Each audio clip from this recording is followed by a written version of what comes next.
Isn't she quainch? Most steam engines are bare. A tram engine has cowcatchers, side plates, and a wooden casing. On another island, there lived such an engine.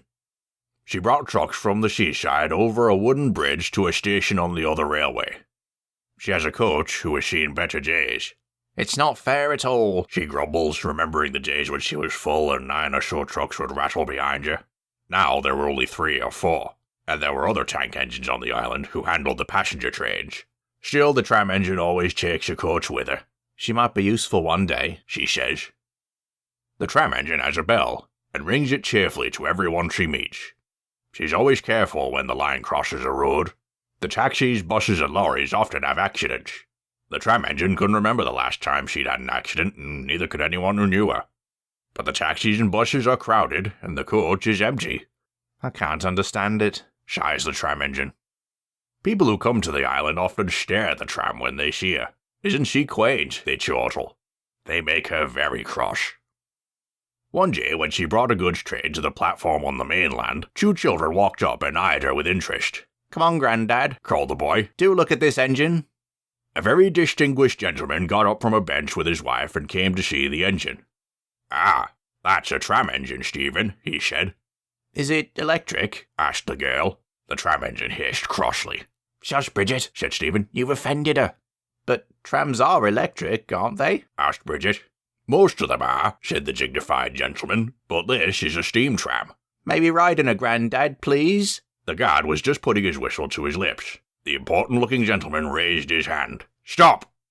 The guard was surprised. He stared open-mouthed at the venerable gentleman, and his whistle fell to the platform. As he was picking it up, the family scrambled into the coach. Hooray! She cheered as the train left.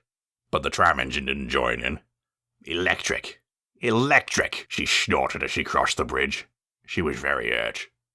The family bought tickets en route, and got out at the end of the line and went to the seaside. Several passenger trains called at that station throughout the day, but the family waited for the tram's last train of the day to take them back to the mainland. What are your names? Asked the courtly gentleman. We haven't any, frowned the tram engine. Can I call you Elsie? Asked the affable gentleman. And you Henrietta? Yes, please, they said. The courteous gentleman took 2 champagne bottles from his inside pocket. He broke one over Elsie's buffer, and the other over Henrietta's. Thank you, Elsie, and thank you, Henrietta, for a very nice ride. Thank you, sir, smiled Elsie. She felt much better now. This man, she thought, does know how to speak to engines. The family came back every day for a fortnight. Sometimes they would take one of the passenger trains, but they would always stay on the platform and wait for Elsie to say hello before heading to the beach. Mostly they rode in Henrietta with the guard. Once they rode in an empty truck, but got told off by a station master. On the last day of their holiday, the driver invited the family aboard the footplate. It was fascinating. All were very sorry when they had to go away. The family thanked Elsie, Henrietta, and their crew, and the civilized gentleman gave them all a present. Come again soon, Elsie rang. We will, called Stephen and Bridget, and the family waved until Elsie was out of sight. The months passed. Elsie had fewer trucks, and no passengers. The other tank engines were still keeping busy. But one day, bad news came for all of them. The management has decided not to renew the bridge.